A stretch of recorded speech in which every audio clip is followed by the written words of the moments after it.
शौनक आदि ऋषियों ने यज्ञ के निमित्त इकट्ठे हुए तो ब्रह्मा जी से प्रार्थना करी कि हे भगवान, हम लोग 1000 वर्ष तक यज्ञ करना चाहते हैं, हमें कोई ऐसी जगह बता दो जहां पर हम यज्ञ कर सकें।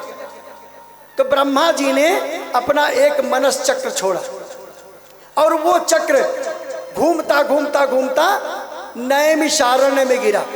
नैमिष का मतलब होता है जो चक्र का धार जो होती है, उसकी जो ज्वालाएं निकलती हैं, नैमिष बोलते हैं उसकी धार का।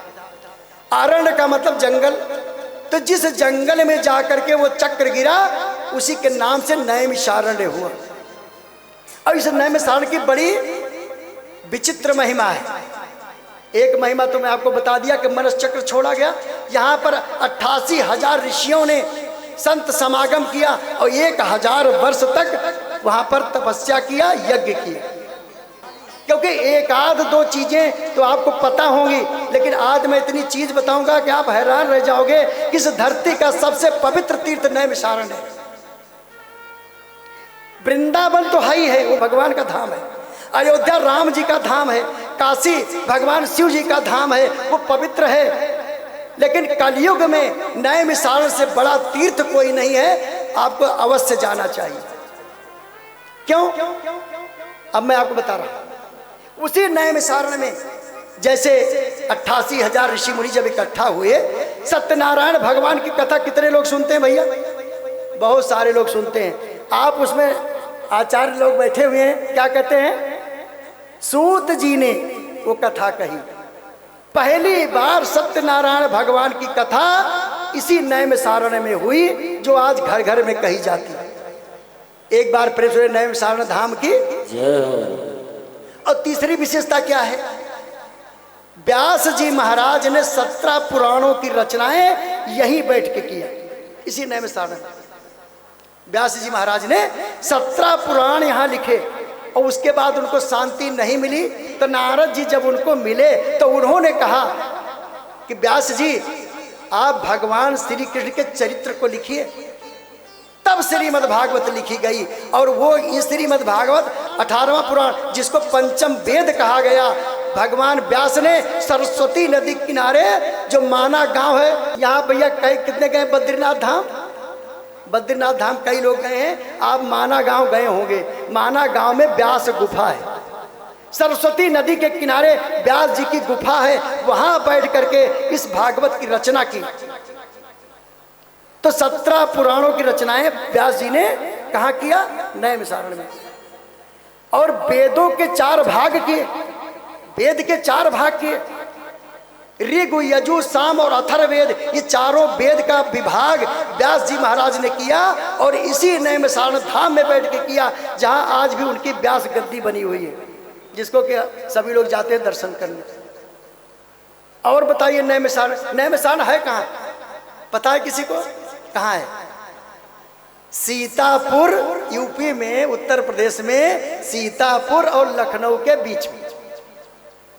सीतापुर और लखनऊ के बीच में नैमिषारण्य धाम है, जिसकी मैंने 5 विशेषताएं बता दी।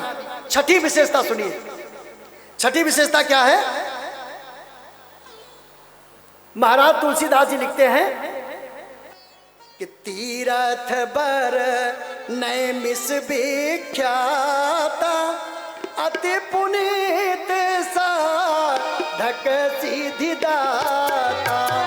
तीरथ बर नैमिष विख्याता, अति पुनीत साधक सिद्धि दाता।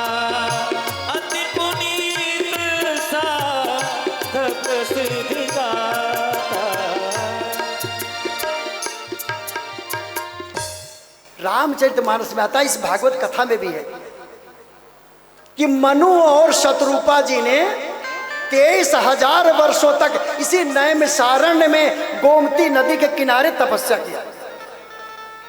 ये दिव्य धाम है। छठी विशेषता है, इसी नैमिषारण्य में मनु और शतरूपा ने 23,000 वर्षों तक तपस्या किया। और उसके बाद भगवान प्रकट हुए। तब उन्होंने कहा, हे प्रभु, आपको पुत्र के रूप में चाहता हूं। तब राम जी राजा दशरथ और कौशल्या के रूप में जब मनु शत्रुपा आए तब उन्होंने राम जी के रूप में जन्म लिया। तो ये 23,000 वर्ष तक इसी नैमिषारण्य धाम में मनु और शत्रुपा ने तपस्या की। अब अगली विशेषता सुनिए। इसी नैमिषारण्य धाम में आपने वृत्तासुर का नाम सुना होगा। वृत्तासुर एक राक्षस था जो इंद्र को मार करके भगा दिया। इंद्र को मार के भगा दिया, स्वर्ग पे कब्जा कर लिया। उसको मारने के लिए महर्षि दधीच की हड्डियां मांगी गई, महर्षि दधीच की अस्थियां मांगी गई, जिससे वज्र बना। और वो महाराज दधीची का तपस्थली कहाँ है? इसी नैमिषारण्य। इसी नैमिषारण्य में आपने देखा होगा कि एक गाय महर्षि के शरीर को चाट रही है। नमक लगा लगा करके महर्षि दधीच अपनी मांसपेशियों को गाय को चटवाते रहे और धीरे धीरे धीरे उनका प्राण निकला। तब उनकी हड्डियों से वज्र बनाया गया और इसीलिए वृत्तासुर का संहार हुआ। एक बार प्रेम से बोलिए नैमिषारण्य धाम की। अब अगली विशेषता सुनिए। उसी नैमिषारण्य धाम में राम जी ने अश्वमेध यज्ञ किया। राम जी ने लंका विजय के बाद जब आए अश्वमेध यज्ञ किया और वहीं पर लवकुश ने उनको रामचरितमानस सुनाया। तो ये राम जी की भी तपस्थली है। अब अगली बार सुनिए, बिल्कुल ध्यान से सुनिए, क्योंकि कभी शायद कोई बताएगा कि नहीं बताएगा। क्योंकि नैमिषारण्य धाम में इसको नाभि गया बोलते हैं। और नाभि गया क्यों बोलते हैं? एक गयासुर नाम का राक्षस था। गया कितने लोग गए भैया पितरों के निमित्त? चलिए कुछ लोग गए। गया जी जाकर के पितरों का पिंडदान किया जाता है। तो जब वो मर नहीं रहा था, 1000 वर्ष तक ब्रह्मा जी ने उसके सीने पर हवन कुंड बना उसको यज्ञ किया। उसके बाद उसकी मौत नहीं हुई तो नारायण ने चक्र का संधान किया, उसके 3 टुकड़े हुए। उसका चरण गिरा सीधा वहीं गया में, जहां पर पिंडदान करके हम अपने पितरों को मोक्ष प्रदान करते हैं। शीश गिरा ब्रह्म कपाली में, जो हमारे बद्रीनारायण धाम में है, जहां अंतिम पिंडदान होता है। और उस पिंडदान के बाद हमको ये कहा जाता है कि अब आप पिंडदान के मुक्त हो गए। अंतिम पिंडदान होता है, उसको ब्रह्म कपाली बोलते हैं, जो हमारे बद्रीनारायण धाम में। और बीच का धड़ इसी नैमिषारण्य में गिरा। यहाँ भी पिंडदान का उतना ही बड़ा विधान है जितना गया में और ब्रह्म कपाली में। अब एक विशेषता और, जब भगवान ब्रह्मा जी ने मनस चक्र छोड़ा तो वो चक्र 6 पाताल तक भेदता चला गया। अतल वितल सुतल तलातल, ये ऐसा करते करते रसातल तक पहुंच गया। पाताल अंतिम लोक है, वहां तक पहुंचते पहुंचते देवताओं ने सोचा कि ये चक्र तो नीचे चला जाएगा और इस ब्रह्मांड में खो जाएगा।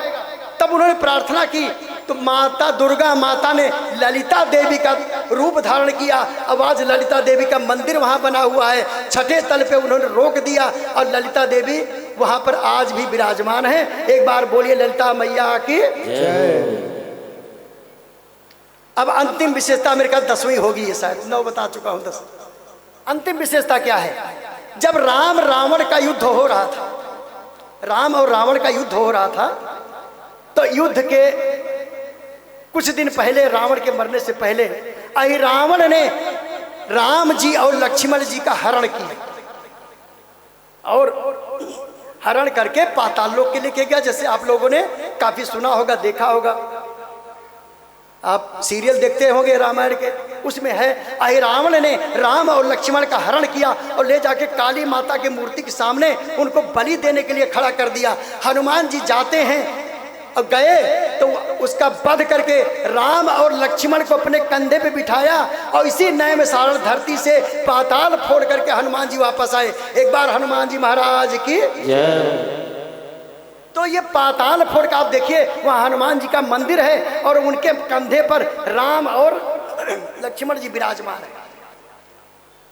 तो इतनी सारी विशेषताएं नैमिषारण्य की हैं, तो आप लोगों को जाके दर्शन करना चाहिए।